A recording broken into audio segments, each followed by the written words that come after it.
familiar with the studio system. And I mean, I did too, but I was a little more separated from him. He was dealing directly with imposition of the story and character and all that stuff.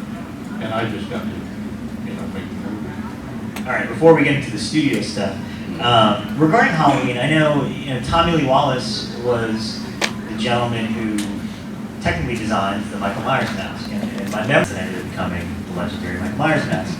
So what do you remember about seeing that mask for the first time? Because I think this is a time period before the copycats, the slashers, the masked killer, and what stands out to this day about Halloween is basically a lot of the ways that you present that mask, the way it's lit, coming in from the dark. There's like so many impressive things about it. I think Tommy said when everybody saw the white mask, they were like, whew, that's creepy. So did you get that sense when you first saw the mask? You're like, oh, this is going to be fun to shoot. Yeah, it was, from the beginning, we really talked about Michael Myers was a force, an evil, as he obviously become known. And they didn't want a personality, so he steals the garage mechanics overalls, coveralls, and the mask came from somewhere, and it was this character, and we really had fun with the idea that he was just this, omnipresent, always there force of evil, and we didn't have to worry about characters and dialogue, stuff like that, and it was all visual storytelling. And how soon after you guys did Halloween in the Fog did you jump into the studio system? Because I know you were doing a lot of stuff for Universal. You had shot Psycho 2, then obviously you went on to do The Thing. So did Halloween lead to the studios looking at you as like, this? No, is that how you broke into the studio system? No, I think breaking into the studio, the Thing was the first real studio film. We were at Universal using their stages and facilities and all of that. And that was sort of where Universal noticed me and started to recommend me for other movies. They liked the fact that I blended into their mechanism and their crews, and I was characterized as needing fewer expendables, tape and gels and all that, than all the other guys. Let's use him. He's efficient and cheap. And so it was one of those things that I think helped me get into Universal as a sort of a recommended guy. Let's dispel a rumor or clear a rumor. I've always wanted to ask you about this. You shot Halloween 2 and 3, and I think two of my favorite things about those movies is the way they look. They're beautifully shot. But I heard that you didn't really want to do Halloween 2. At the time, I think this guy named Steven Spielberg reached out to you and asked you to do Poltergeist. So apparently to try to not do Halloween 2, you asked for a lot of money, thinking that they would not, like, oh, we're not going to pay them all that. And they did. So you got paid a ton of money on Halloween 2 trying to outbid yourself out of that job. Was there any truth to how that worked out? Where did you hear that? Audio commentary, sir. Oh, yes, actually it was true. It was an interesting story at the time. I was at home, I don't know, thinking about getting another job, and I got a phone call, and it was this woman who said, "Hi, this is Kathy Kennedy. I'm the assistant to Steven Spielberg, and he's interested in talking to you about a movie. Are you interested?" Yes. I said, okay. So I called my agent, and I said, first of all, I hung up the phone. My first thought was, now who is this? That was Steven Spielberg calling me. No, this is one. Was this script supervisor? No. It must have been somebody who's just trying to, wind me up. And so I didn't think anything of it. And then I got a phone call a little later, and she said, you know, hi, this is Kathy Kennedy. Stephen would like you to come in tomorrow at 3 or whatever.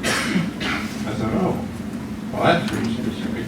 So I called my agent, and I said, hey, David, I just got this phone call from Steven Spielberg's office about me going in and talking to Steven about a movie. And David said, oh, that's nice. And I'm thinking, well, he probably really said, wow, that's really great. Yeah. He said, oh, that's nice. So I went the next day, and I met with Spielberg, and he was doing Poltergeist. He was producing, Toby Hooper was directing. So I said, hey, yes, and he said, yeah, I would love you to do this movie because I saw something or other. I can't remember what the escape movie or whatever the movie for it. And so I'd like you to do this movie. And I said, wow, that sounds excellent. And he said, yeah, it's, you know, it's like this ghostly thing and blah, blah, blah.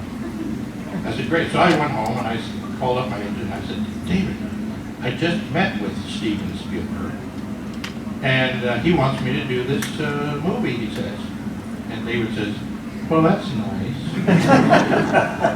And I said, oh, what is there something wrong? He said, well, you know, he's producing it, he's not directing it. And I said, oh, well, still produced by Steven Spielberg, never heard, right? He said, oh, okay. Well, you know, I'll check it out.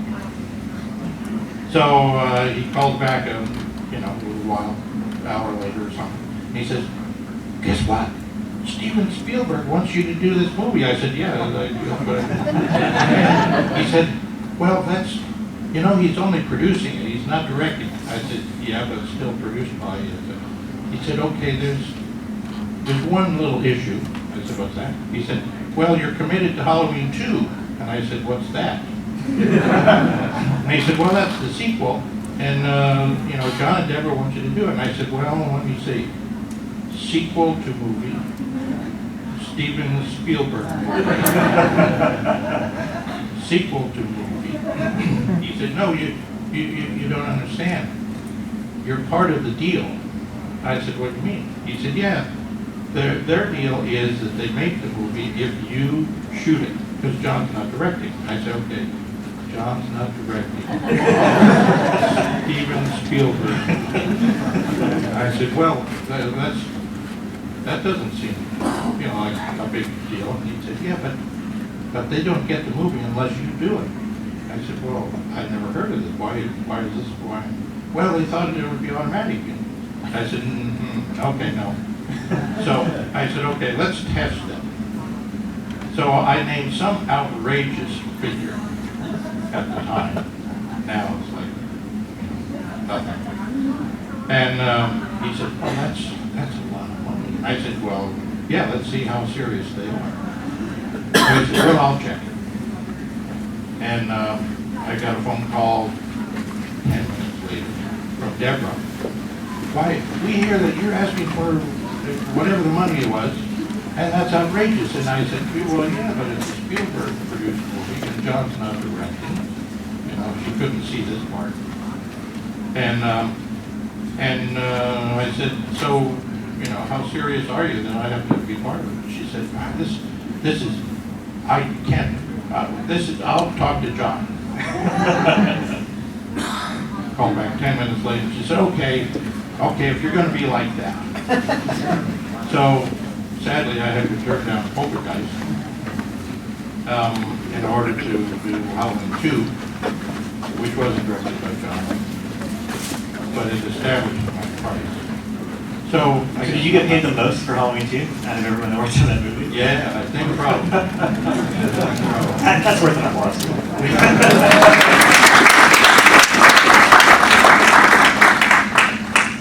So anyway, that was the story about that. And I understand Steven can hold a grudge. So he didn't call me back for the next movie to shoot. It wasn't until quite a while later. That little Jurassic Park movie. Well, Hook first. Hook. I did Hook.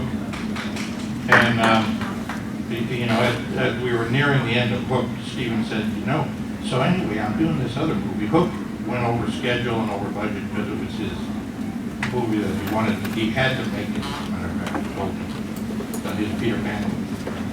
And so towards the end of it, he said, you know, so anyway, Jurassic Park is this movie that Universal wants me to make.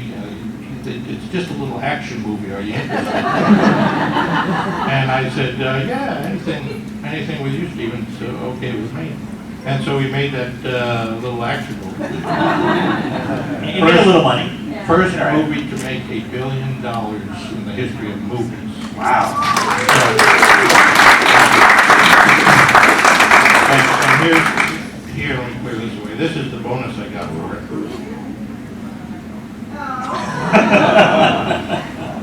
But it was good credit. I see. Forgive me, guys, for delving a little bit away from horror, but I think Back to the Future could be like one of 5 perfect movies. Like every time I know everything about it. Back to the Future, come on. And we'll have a couple of questions regarding this, but the first being, for us, movies like Back to the Future, Halloween, Jurassic Park, they're so iconic to us. We've seen them a million times. I know every frame. Can you enjoy the movies objectively, being that you were there every day on set, looking through the you find having no idea that they would be the successes they are? I mean, can you watch Back to the Future now, all these years later, objectively, and enjoy it in a way that we do? I think I enjoy them a little differently, movies. Other people's movies I watch, and I sort of realize I'm watching with 2 halves of my brain. One is I'm watching the story and all that stuff, and the other side I'm saying, wow, that was an interesting way to do that. You know, I'd have to steal that idea. So, you know, I think I watch movies differently, and I've actually done lectures and classes and stuff for people, and I will run a movie and talk through it. And these are not film classes and stuff, but regular folks. I just did one recently in France, and it was the city was invited with a whole bunch of people. And I did this whole thing, and at the end, people came up and said, you know, I don't know if I'll ever be able to watch a movie again the same way, now that you've stripped away all of the, you know. So I think it's kind of the same for me. I watch and I think back and say, oh, yeah, I remember when we did that. Wasn't that correct? Or why in the world did that was so stupid. Why did I do that? So, you know, I think it's sort of like reliving, you know, things I did and things we did as a company, and enjoying, you know, the problem solving and remembering that wasn't supposed to happen, how we fixed it. And also regarding Back to the Future, I'm curious if... I see. So, the 6 weeks we're out at the mall shooting all the stuff with the doc shows in the car the first time. And Michael showed up that night, and there was this immediate sort of reaction from the crew. Yes, this is Marty McFly. And it was, you know, it was pretty obvious from that point on that, you know, it was going to be a lot more fun as a movie, but also for us. I do want to open up in a minute, but before we go to the audience questions, you know, let's talk very briefly about Jurassic Park, because for most of us, you know, you were talking about some of the films you grew up with, going to see the adventure films, and I think everyone has a weird fascination with dinosaurs. I know I did as a kid, so it's like, oh my God, there's a movie with giant dinosaurs. And what surprises me about Jurassic Park to this day, I love the 3D restoration. They did the 3D conversion. It's almost as if you guys shot it in 3D, even though you didn't. It wasn't planned that way, but the way the shots are orchestrated. So I mean, was that for you kind of a dream come true to do a film of that sort with adventure and sci-fi elements and everything? And also just from a technical standpoint, I think the reason I love the first one more than any of the others is because it's the perfect marriage of Stan Winston's work and minimal CGI. Whereas, no disrespect to Jurassic World, it's fine, but I don't see a practical dinosaur head in that movie at all. Whereas when I see the original, it looks, I mean, it's flawless, the way that you guys pulled off that illusion. So for you as a cinematographer, was it kind of fun to be combining all these elements that you learned on previous films for that one? Yeah, you know, I think there's films that are sort of these perfect combinations, perfect moments, perfect storms of people and technology and story and characters and all that stuff. And you know, I mean, Back to the Future was one of those. Jurassic was definitely one of those because I had done Roger Rabbit before that. We had learned how to combine, you know, imaginary, you know, animated characters into the real world, make you believe that they were interacting with objects and space and all of that. So for me, Jurassic was those kinds of sensibilities brought, you know, to work. Stephen with his visual storytelling and so forth. The boys at ILM creating this technology, this illusion that nobody had done before in a computer ever. And the fact that Stan was on top of his game with creating these. I mean, I was telling somebody the other day about the fact that we had a giant full-size T-Rex from the waist up with the head, all the stuff that attacked the car, involved interacting with this full-size T-Rex. That was this amazing combination of hydraulics and mechanics and rubber skin and a lot of hydraulics before then were sort of like backhoe stuff. And they invented this computer feedback loop that would sense and decelerate this stuff, and it was all operated by this little tiny, what they call a Waldo, which was a miniature of it. And it would smooth the action, and it was amazing. I got to actually do it. And the T-Rex. But anyway, all of those things were all about people concentrating on something new that so intrigued them, so they so wanted to do better than anyone else had done, and I got to be part of that process to be able to concentrate fully. It wasn't sort of like, so then the dinosaur will come and it'll destroy all the buildings and then pick up this car and throw it.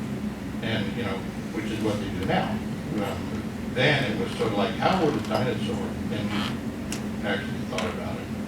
So, that raptor in the kitchen scene is one of my favorites because there were so many problems that had to be solved. The lighting, because of the reflective surfaces of the kitchen itself, let alone dinosaurs and the animatronic ones. And I said, what we learned on Roger Rabbit was any time the characters could interact with the world, it created this believability. So I said, put a whole bunch of pots and pans up on this table. And they said, well, they'd all be stored. And I said, no, put them up there and we'll have the dinosaurs knock them off, Well, I look at that scene and say, oh my God, that was one of my contributions. It really sold the whole idea because you see this real world interacted on by these imaginary computer generated creatures. So it was really this labor of love for so many people. And it worked. Worked beautifully. Yeah, and we came in under schedule. Oh. You know, normally, you know, those things run over and stuff. Stephen was, you know, absolutely committed to coming in on schedule or under. We all did that. We by, you know, being so involved.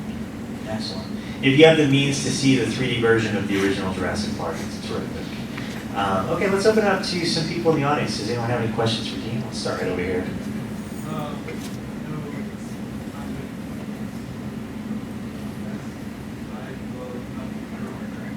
Nothing but trouble.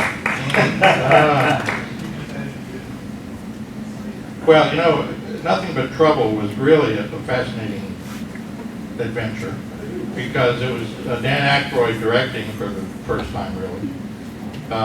It was a completely off-the-wall story and script. The characters, everything was, you know, so, you know, bizarre and zany about it. And Dan and I said, okay, so we're going to do this, and you know, I said, let's make it a wide lens comedy with lots of stuff, and he said, yeah, and also let's, and so we had started this whole deal. Well, the producer had done nothing but television before that, and he kept coming to Dan and saying, but where are the close-ups? And we said, no, it's not a close-up movie, it's all about, you know, these bizarre characters in this world and so forth. And yeah, but no, you need close-ups in order to, you know. I went to the screening, and there would be a two-shot of something, and then there would be this really big close-up that was all grainy, and the color was weird. And I thought, what the? And it turns out that he decided after the fact there had to be close-ups, and he had them do blow-ups, enlargements of the two-shot or something, you know, or it was too wide, and he went, and in the meantime, he was there on the set every day saying, well, that seems really weird, the character would, you know, so it turned into a movie that didn't really have its own voice, and I don't think, and there was all other kinds of interesting, intriguing things, like to me Moore, who plays this, you know, kind of zany character. She had always done kind of dramatic films, and she was really funny. And every now and then there'd be a scene between her and Chevy Chase, and she would do something and say something, and it would be funny, and the crew would laugh. And Chevy would go over to Dan and say, you know, I don't think it works when she says that. I should have that dialogue. And Dan would say, well, no, I think we're all laughing. He said, no. And then Chevy would have trouble doing lines, supposedly, the way Dan wanted them to do them. You know, so it became this kind of adventure that was derailed by egos and things. It was disappointing to me. This is why we come to Q&As, by the way. So I'm hoping nobody's recording this. Oh my God, oh no. Let's edit that last part out. Right up front here. If I see this online. So we hear lots of stories about different directors having quirks. What's not many names, what's the worst behavior you've seen on set by a director? That's the worst behavior on set by a director, for those in the back there, and the video camera.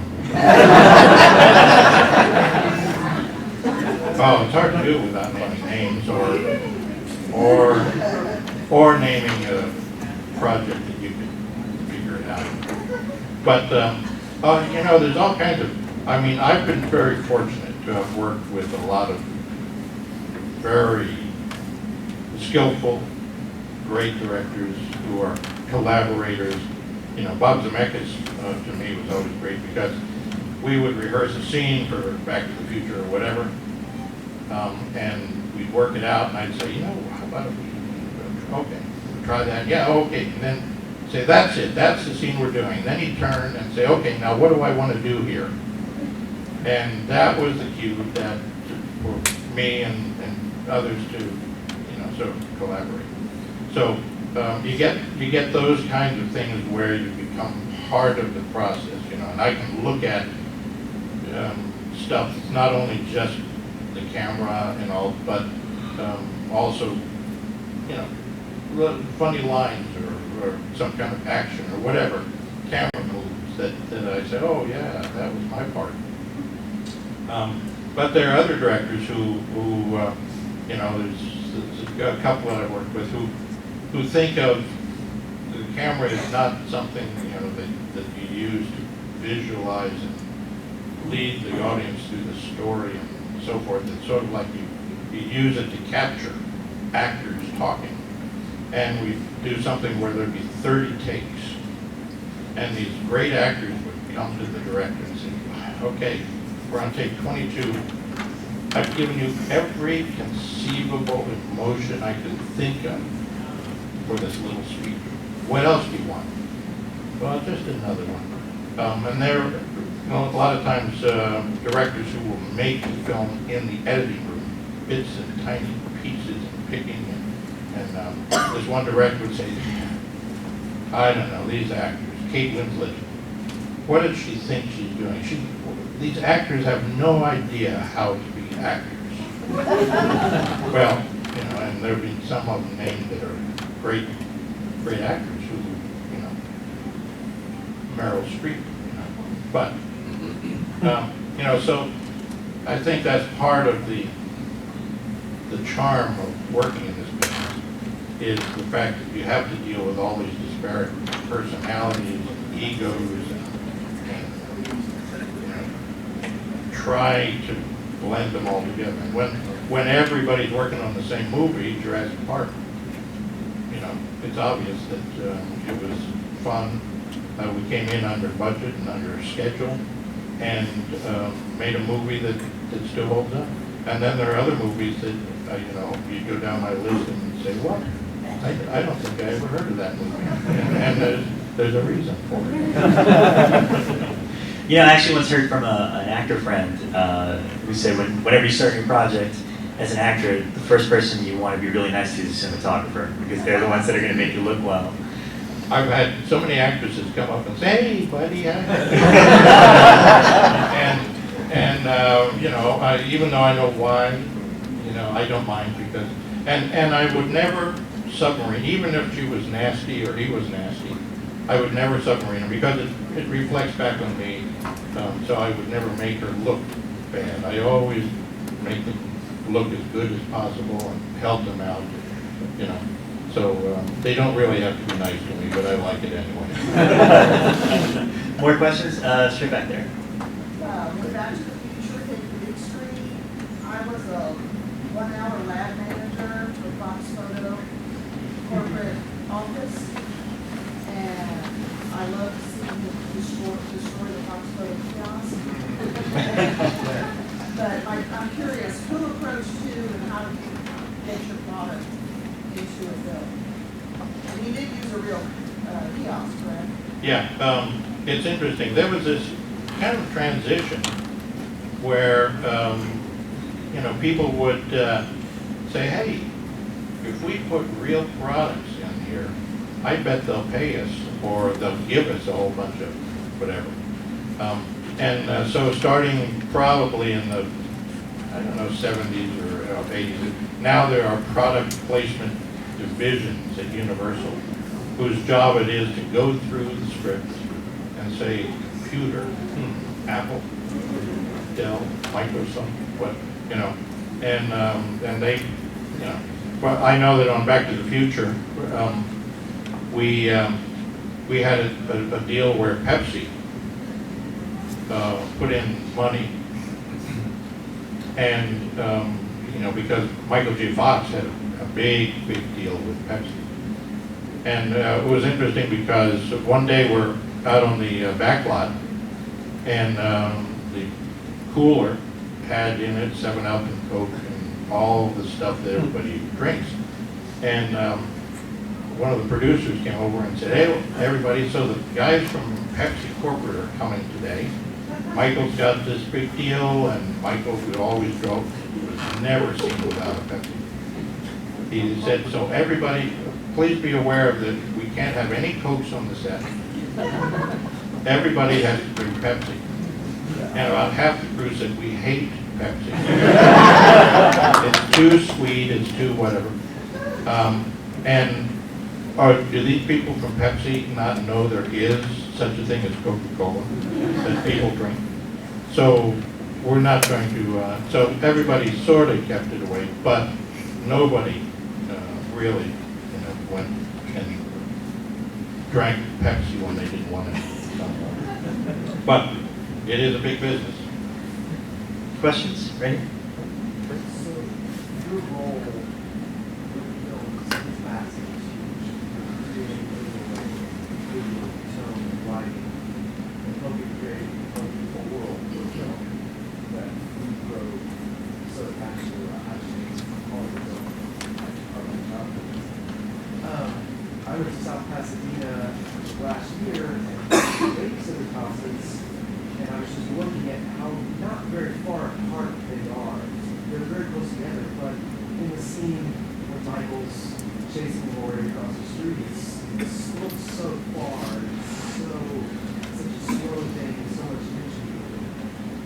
What goes into something like that where you're choosing like winds or the lighting or is it in the script, is it collaboration like which one, or is it you decide something like this needs to be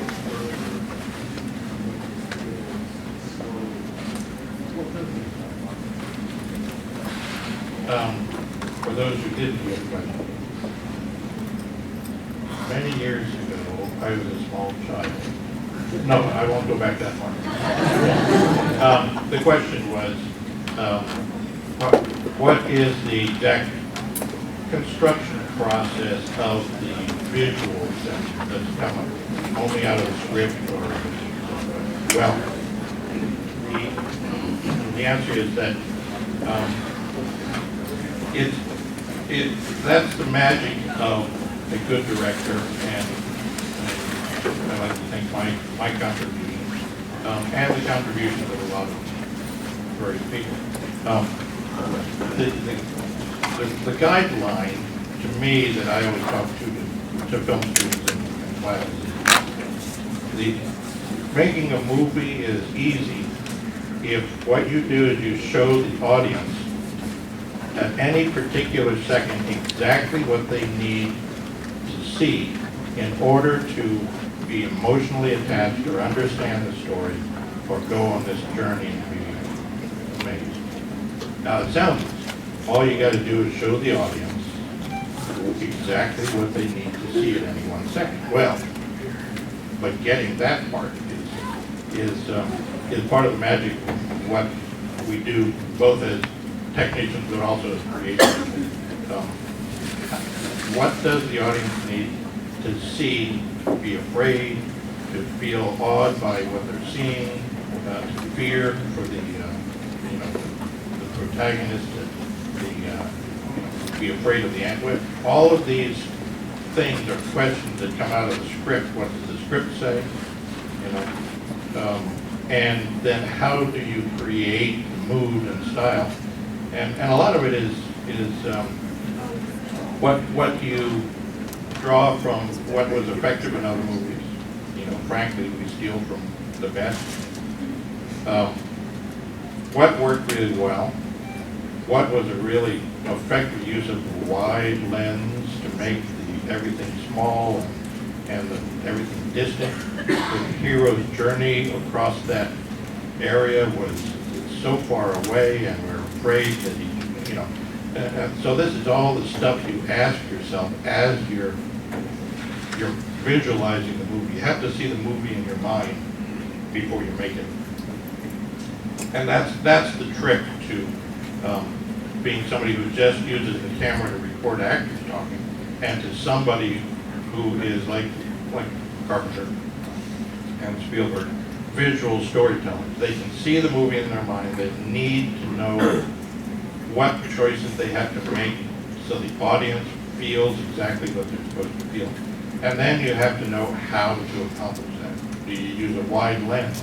Do you use a lot of light, or is it really dark and sketchy? These are all of the hundreds of choices you make, and that's that's the difference between really good filmmakers and directors and cinematographers and editors. When do you come exactly to that close-up of the girl? You know, so it's a very, very complicated, and it's something that's, you know, people say, well, I'm going to go to film school and I'm going to learn all that. Well, you also have to watch a lot of movies to understand why you feel that way. You have to understand psychology. You have to understand how the human brain perceives stuff. 80% of what we see or are attracted to is visual. So the little thing is like, well, you don't have some compelling visual just as the girl says something that's really, really important to the story. Because your brain will say, oh, look at the guy with the knife, as opposed to, Henry, I've always loved you my entire life. You know, so there's all kinds of factors that go into making a film, and how do you accomplish it, and how do you move an audience. So the answer is to that question is it depends. I like that long version of it. Okay. And by the way, I do go almost every other month to locations from Halloween and Back to the Future in South Pasadena because I'm a nerd like that. And I just want to see that world more. I happen to drive by it all the time because I live there. Oh, okay. You have a valid excuse. Mine is a little less, more sad. Question? Right a bit? So I was just wondering, did you ever want to change hats, not be a cinematographer, and take over the crazy job as director? Yeah, actually, I have directed a couple, 3 times. I have actually co-directed quite a bit. You know, a lot of when I work with a director who's new but trusts me, what I get to do is, you know, co-direct. I don't get credit for it. Sometimes that's good because it's a terrible movie. Sometimes it's not good because it turns into a great movie. And I actually have a couple of projects that I would love to do that I'm working on. I have a friend in today's world of putting together films and financing stuff. He's actually getting the money for a really great project the end of next week. For the past 5 years. Money is very difficult. Projects are difficult to get made, and I would, you know, love to do this film, but it's a slow, tedious process. I need to plug something that you've done recently. Our mutual friend, director Nick Simon, has done a little horror feature called The Girl in the Photographs. Right. And what's cool about that is this is you returning to doing a low-budget, independent horror movie, much like Halloween. So what was that experience like for you recently? Because, again, you go from this level to working with some of the biggest directors and actors and studios. And was it fun to just go back and do a little indie horror movie like that? Yeah, you know, I sort of gravitated to little indie films recently because a lot of these big, giant movies, even though they're, you know, big credits and successes, you're really just a little cog in the wheel because so much is being done by the second unit and the third unit and the visual effects people and 10 different visual effects companies that you never really get to interact with them. So I enjoy indie films because you get to really be hands-on with it. Now, the scale you're working at is much smaller, but you know, you really get to be creatively involved. And The Girl in the Photograph was fun because it was exactly that visual storytelling, you know, of a horror film. And I had some issues with the fact that you know, and Nick also has issues with the fact that some of the casting wasn't, you know, what it should have been, and you don't feel empathy for, you know, the girl, the girl in the photograph. But you know, the process of telling the story and helping him create this movie was very, very rewarding. Right. And it's one that didn't get that as big a release as it should have, but you should check out The Girl in the Photographs. It's a recent horror movie that he did that I think is pretty cool. I think we have time for another question or two. Inspiration, what led you down the path to what led me down the path to cinematography? Initially, when I was a kid, what I loved was the idea that there were these people who created these worlds that take you, and these movies where they take you on an adventure you can't go in real life. The creation of illusion. I was fascinated by magic as a kid. So I said, well, the greatest magicians of all are these guys making movies. So I was a little misled at first because, you know, what you think of is the world that these people are going through is not necessarily just production design, which is what I studied architecture and stuff in college. But when I was at UCLA, I took a class in cinematography, and I was interested in the camera, and I realized that was the guy who was dynamically involved with creating illusion. You are the eyes, or the eye of the audience. You know, we only have one eye when we're watching a movie, most of the time. So you're the eye of the audience, and you get to lead them through this world. And so that was what I enjoyed doing. And then there were certain ones. Conrad Hall was the cinematographer at the time of some movies that were really very stylish and so forth. So I said, oh yeah, cinematographers were the guys who got to really do it. So that by the time I finished college, I decided that's what I wanted to do. Let's take one last question. Right here. Yeah, I wanted to know your thoughts, versus digital, and also how the film is changing and the actors and the ways it's changing, where it feels like today the studios regulate all these content that we don't just franchises and make $1 billion. But some of the creators doing film that their first round is to get $10 billion. They're fucking up there. Some of the theaters and theaters is massive.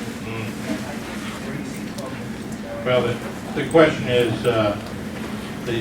how do I see the difference between film and the new digital world and computers and so forth, and the fact that studios are making these big giant effects movies and so forth. So that's actually pretty easy to discuss if we have 2 days. Can you folks be back tomorrow?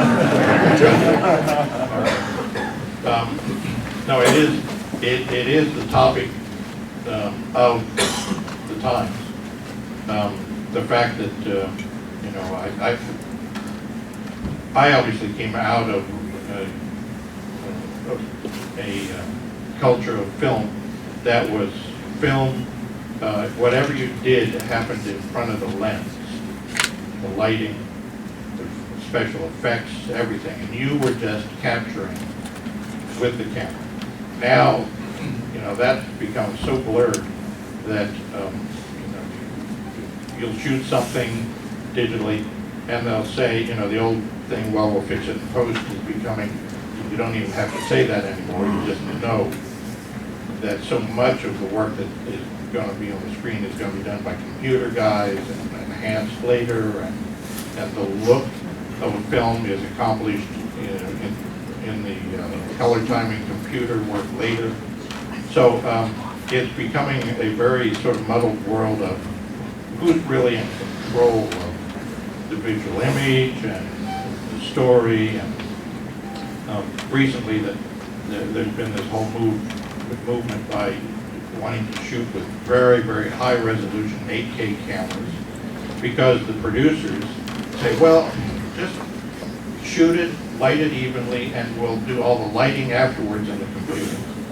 We'll choose all the shots later. We want to go into a close-up like they did on the, Nothing But Trouble. We'll do that, so you just shoot us a bunch of shots and then we'll make the movie later. Well, that's not really the way to do it. It's being done by a committee. It's being done in computers.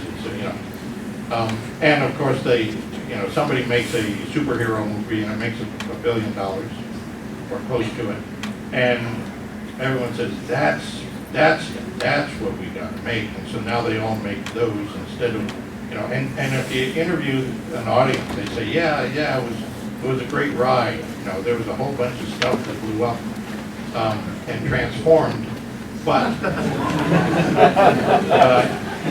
where were the characters? You know, I didn't care about them. You know, but they almost sort of say, well, that's okay. I'll go just for the ride. Well, you know, there's still a market for character films. There's still a market for films where we, as an audience, have empathy for, you know, and want to experience, you know, human emotions and all the stuff that we either like in our real life or miss in our real life or whatever. So it's become a very, very complicated world. Not enhanced by the fact that we don't necessarily make it for this definable chain of you go to the theater and then maybe it would be released later on television. Now, you know, they're saying, well, time and date, we'll release it on video at the same time as it's in the theater, and people are confused, should I go see it in the theater or should I wait? And then what about all this streaming? And the studios don't understand, you know, what's the market for streaming? And so it's become a very, very confused world, the digital and the releasing and so forth. So filmmakers are having a real difficult time getting interesting stuff made. The audience is having trouble finding anything that isn't, you know, just another franchise. You know, so it's an interesting world, and we'll have to see where it develops. Well, thank you guys so much for coming. Thank you, Dean, for answering our questions.